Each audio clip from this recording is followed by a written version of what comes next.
दोस्तों, आज के वीडियो में मैं आपको एक हॉन्टेड रोड की कहानी सुनाने वाला हूँ। तो आप वीडियो को एंड तक ज़रूर सुनिएगा। ये कहानी सच्ची है या फेक, इसका दावा मैं नहीं करता। ये मैंने एक सोशल मीडिया प्लेटफॉर्म से ये कहानी को लिया है और अब आपको ही ये डिसाइड करना है कि ये घटना रियल है या फेक। ये घटना घटी है आस्था और अर्चना नाम की दो लड़कियों के साथ में। और अब आगे की कहानी मैं आपको सुनाऊंगा आस्था जी के पॉइंट ऑफ व्यू से।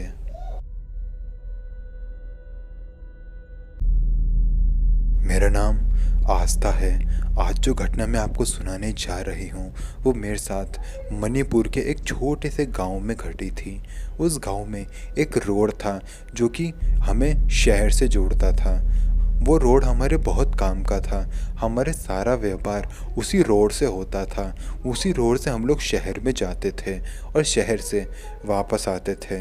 लेकिन उस रोड पर कुछ ऐसा भी था जो कि हमें वो काम करने से रोक रहा था और वो चीज़ थी शापित। जी हाँ, वो रोड शापित थी। जब भी कोई इंसान उस रोड से गुज़रता था तो या तो वो अचानक से गायब हो जाता था या फिर उसका एक्सीडेंट हो जाता था और वहाँ जितने भी लोग मौजूद होते थे वो उसी वक्त ऑन द स्पॉट मर जाया करते थे। ये चीज़ अचानक से ही स्टार्ट हो गई थी। उस रोड पर वो श्राप किसने दिया था वो तो आज तक कभी पता नहीं चल पाया, लेकिन जो भी वहाँ गया वो कभी ज़िंदा तो बिल्कुल ही बाहर नहीं आ पाया। धीरे धीरे करके लोगों ने उसका यूज़ करना बंद कर दिया और गांव में एक दूसरी सड़क का निर्माण हो गया और अब लोग उसी सड़क का इस्तेमाल करके शहर में जाते थे और शहर से वापस आते थे। गांव के लोगों की खुशी वापस आ गई थी क्योंकि पहले जो रोड था वहाँ से लोग जा ही नहीं पा रहे थे, तो लोगों की खुशी एकदम से गायब हो गई थी। लेकिन अब नए रोड बनने की वजह से सब लोगों की खुशी वापस आ गई थी। लेकिन एक रात को मैं और मेरी एक दोस्त जिसका नाम अर्चना था, हमें पता नहीं क्या हुआ, हम लोग रात को उस पुरानी सड़क पे चले गए जहाँ पर रहस्यमयी घटनाएं घटा करती थी। मैंने अर्चना को कहा, अर्चना आज हम उस रोड पर जाएंगे और देखेंगे कि आखिर क्या है उस रोड पे, क्योंकि अभी तक हमने बस ये बातें ही सुनी थी कि वहाँ पर ये होता है, वहाँ पर वो होता है, लेकिन अपनी आंखों से कभी भी उस चीज़ को रियलाइज़ नहीं किया था। इसलिए मैं और अर्चना उस रोड पर चले गए। रात का करीबन 1 बजे का टाइम होगा। हमारी उम्र 21 साल की थी। ये घटना है 2015 की। हम लोग उस रोड की स्टार्टिंग पॉइंट पर थे। लोगों ने उस रास्ते को बंद करा हुआ था, लेकिन एक छोटे से रास्ते से हम लोग उस रोड में एंटर हो चुके थे और एंटर होते ही हमारे साथ रहस्यमयी घटना होना शुरू हो गई थी।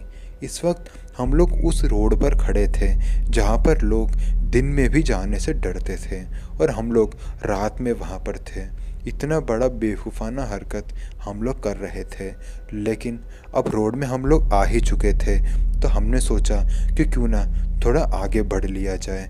शुरुआत में हमें अजीबोगरीब आवाज़ें आना शुरू हुई। हमें ऐसी आवाज़ें आ रही थी कि कुत्ते बिल्लियाँ आपस में लड़ रहे हों और कुछ लोग आपस में घुस-घुसाकर बातें कर रहे हों। हमें ऐसी आवाज़ें साफ साफ सुनाई दे रही थी। हम दोनों ने एक दूसरे का हाथ पकड़ा हुआ था ताकि हमें डर कम लगे। हम लोग धीरे धीरे करके उस रोड के और अंदर जाते जा रहे थे और ये डरावनी घटनाएं धीरे धीरे करके बढ़ना शुरू हो गई थी। हमें ऐसा लग रहा था कि कोई हमारे साथ साथ चल रहा है। मैं और अर्चना बार बार पीछे मुड़कर देखते थे, लेकिन वहाँ कोई भी नहीं होता था। सामने रोड पर केवल अंधेरा ही अंधेरा था। फ़ोन की लाइट और चांद की रोशनी से हमें जितना दिखाई देता था हम उतनी ही रोशनी में हम लोग आगे जाए जा रहे थे। और एक बार तो कुछ ऐसा हो गया कि जिससे हम आज तक भी बाहर नहीं आ पाए हैं। उस चीज़ को जब भी हम अपने दिमाग में लाते हैं तो मेरे रोंगटे खड़े हो जाते हैं। अब जब मैं आपको वो घटना बता रही हूँ तो अब भी मेरे हाथ के रोंगटे खड़े हो रहे हैं। जब हम लोग उस रोड के अंदर जाते जा रहे थे तभी मेरे ऊपर किसी इंसान ने हाथ रख दिया। उसने मेरे कंधे पर हाथ रखा और मैं और अर्चना वहीं रुक गए। मेरी हिम्मत नहीं हो रही थी कि मैं पीछे पलट के देखूं। अर्चना ने मुझे कहा, क्या हुआ आस्था, तुम रुक क्यों गई? मैंने कहा, किसी ने मेरे कंधे पर हाथ रखा है। अर्चना ने जब पीछे पलट के देखा तो वहाँ कोई नहीं था, लेकिन मुझे अभी भी ऐसा महसूस हो रहा था कि किसी ने मेरे कंधे पर हाथ अभी भी रखा हुआ है। अर्चना ने मुझे कहा, पीछे तो कोई नहीं है, एक बार तुम पीछे तो देखो। जब मैंने पीछे पलट के देखा तो वहाँ सच में कोई भी नहीं था, लेकिन हम लोग उस वक्त इतना ज़्यादा डर चुके थे कि मैंने अर्चना को कहा, अर्चना अब हमें यहाँ से निकल जाना चाहिए। अर्चना को भी बहुत डर लग रहा था। उसने मुझे कहा, तुम ठीक कहती हो, हमें यहाँ से निकल ही जाना चाहिए। हम लोग जिस रास्ते से आए थे हम लोग उसी रास्ते पर वापस जाने लगे। हम जब अंदर आ रहे थे तो हमें करीबन 3 से 4 मिनट ही हुए होंगे, लेकिन जब हम उसी रोड पर वापस बाहर की तरफ निकल रहे थे तो वो रोड ऐसा लग रहा था कि बहुत ही ज़्यादा लंबी हो गई हो। हमें चलते चलते करीबन 15-20 मिनट हो गए थे, लेकिन ये रोड ख़त्म ही नहीं हो रही थी। फिर तभी हमें ऐसा लगने लगा कि हमारा सर अचानक से बहुत ही ज़्यादा भारी हो गया है। मैं और अर्चना उस ज़मीन पर वहीं पर बेहोश हो गए।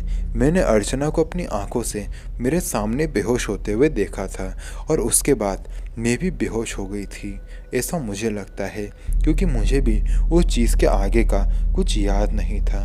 अगली सुबह जब हमारी नींद खुली तो हम लोग हमारे ही एक गांव के वैद्य जी के घर में मौजूद थे। वैद्य जी हमारे सर पर कुछ रखे हुए थे और मंत्रों का जाप कर रहे थे। अर्चना अभी तक होश में नहीं आई थी, मैं होश में थी।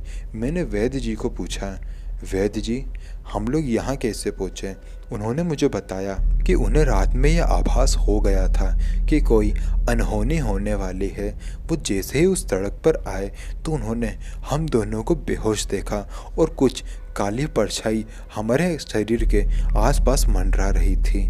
और वैद्य जी का शुक्रिया जिन्होंने हमारी जान बचा ली, वरना वो काली परछाई जो भी थी वो हमारी जान तो ले ही लेती।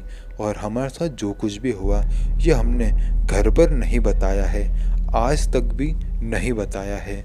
जब हम लोग उस रात को घर से निकले थे तो हमने घर पर बताया था कि हम लोग एक दूसरे के साथ पढ़ाई करेंगे, लेकिन ये घटना जब हमारे साथ हुई तो वैद्य जी को पता चल गया था।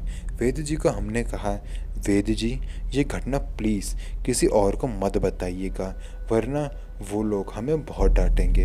वैद्य जी ने भी ये घटना कभी किसी को नहीं बताई, लेकिन वो घटना से हमारे दिल में इतना ज़्यादा डर बैठ गया था कि उस सड़क की तरफ हम में से किसी ने भी मुड़कर नहीं देखा।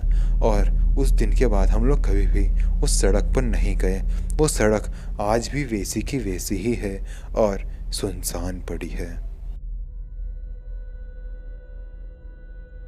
तो दोस्तों, वीडियो पसंद आई तो वीडियो को लाइक करें, कमेंट करके बताएं कि अगली वीडियो आपको किस टॉपिक पे चाहिए। मिलते हैं अगले वीडियो में, तब तक के लिए जय हिंद, जय भारत।